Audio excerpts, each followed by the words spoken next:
Hello, fabulous friends and fans. Welcome to this episode of Nadiya Shah Productions. I am your host, Nadiya Shah. Thank you for being here. One of the great privileges of doing this show is that I have an excuse to be reunited with people who've been influential in my life. Dorian Greenbaum is the author of Temperament, Astrology's Lost Key.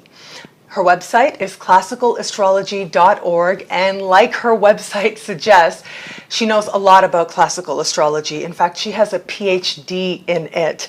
I saw her several times at several academic conferences during my graduate years, and now she is here to share a little bit about what's coming up in her latest book. I'm so glad that you are here to celebrate with me, Dorian Greenbaum. Dorian, welcome. Thank you. Thank you, Nadiya. Thank you for being here. It's my pleasure. Oh, it's so lovely to see you again and to learn from you again. So you have a book coming out. You're preparing it now. It was your PhD thesis. Yes. So tell us about that. The word daimon gets translated into English as demon. And that's because of the Christians who decided to make the daimon in Greek culture into the demon. Isn't it also called something like genius? It's yes, like a the spirit. Latin word for daimon is genius. So yes, absolutely. And it is the spirit of inspiration. Yes, that is one of the things it does. Plato's myth of in the Republic. Well, the daimon plays a very large role in that myth because who has been hit on the head and has a dream or a vision of going into the afterlife and seeing the souls getting ready to reincarnate. And he sees every soul choosing a guardian daimon to guide them in the life that they are about to live. And so that myth plays a very large role in the whole sort of cultural understanding of the daimon.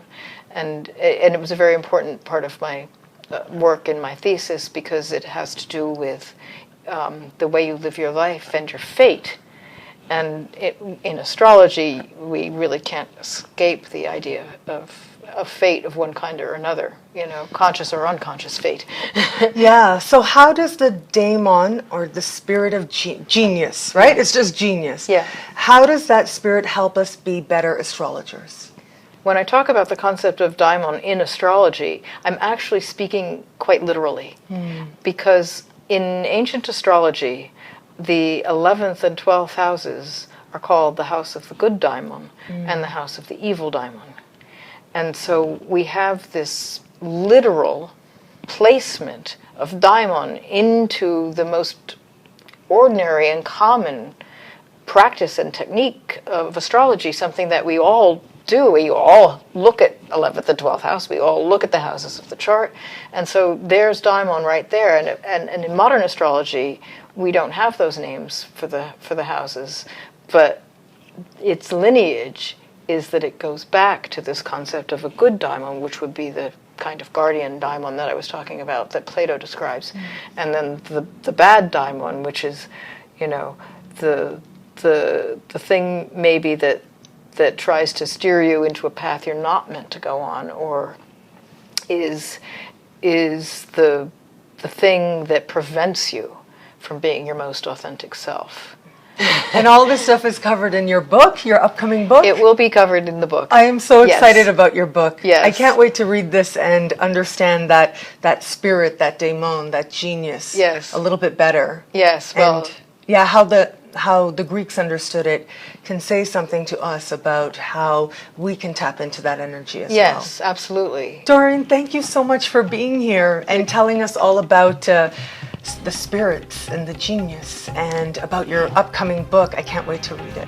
Thank you very much. And thank you so much for being here to celebrate Dorian Greenbaum with me. Until we connect again, take care.